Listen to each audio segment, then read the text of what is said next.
Kita tiba di segmen akhir dari dialog kita mengenai rencana PK pra-peradilan Budi Gunawan.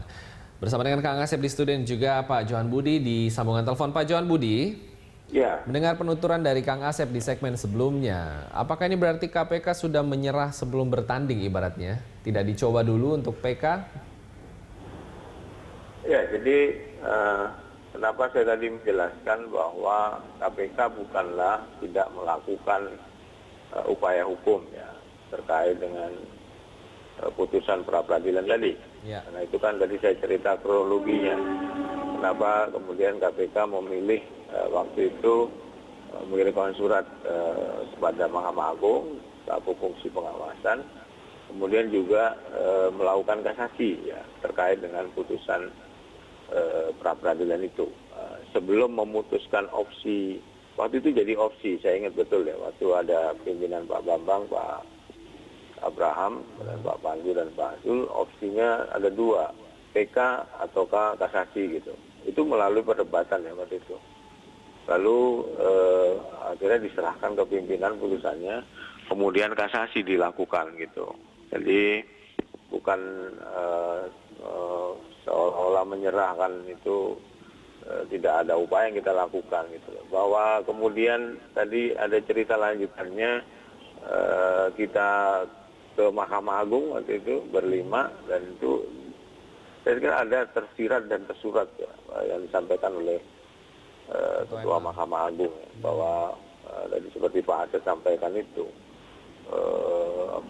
Mahkamah Agung mengatakan bahwa PK itu hanya bisa dilakukan oleh terpidana ya. Nah, ini yang kemarin waktu pertemuan itu disampaikan, dan besoknya saya baca di koran itu Pak Suhandi mengatakan dengan tegas itu bahwa PK itu nah itulah yang kemudian melandasi pemikiran sampai hari ini belum ada rencana untuk PK itu.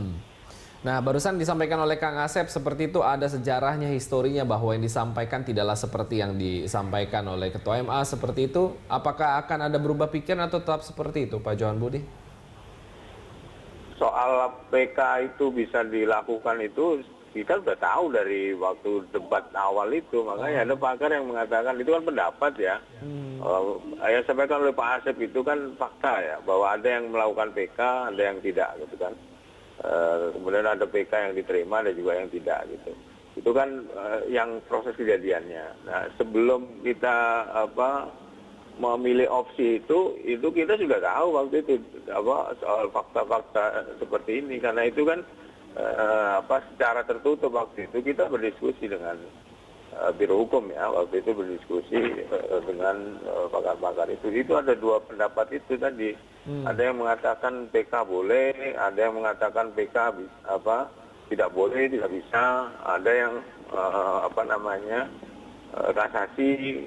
Nah, opsi yang dipilih waktu itu adalah kasasi ya. Nah, kemudian ada desakan tadi yang saya sampaikan ketika ada PLT, kemudian ada saran ataupun desakan dari beberapa pihak untuk melakukan PK itu. Nah, terhadap ini kita ke Mahkamah Agung waktu itu tadi yang saya ceritakan di awal ya. Dan pimpinan KPK itu kan ada 5 ya, tentu pendapatnya bisa berbeda-beda yang 5 itu. Dan akhirnya putusannya ya itu tadi sampai tidak bulat memang sampai hari ini KPK belum ada rencana untuk PK. Oke. Kang Asep. Halo? Iya, sebentar Pak Johan Budi, kita berikan kesempatan ke Kang Asep dulu. Tapi mungkin ini masyarakat, kasus KPK itu haknya KPK ditentukan oleh pimpinan, kita hormati sekali lagi itu. Ya.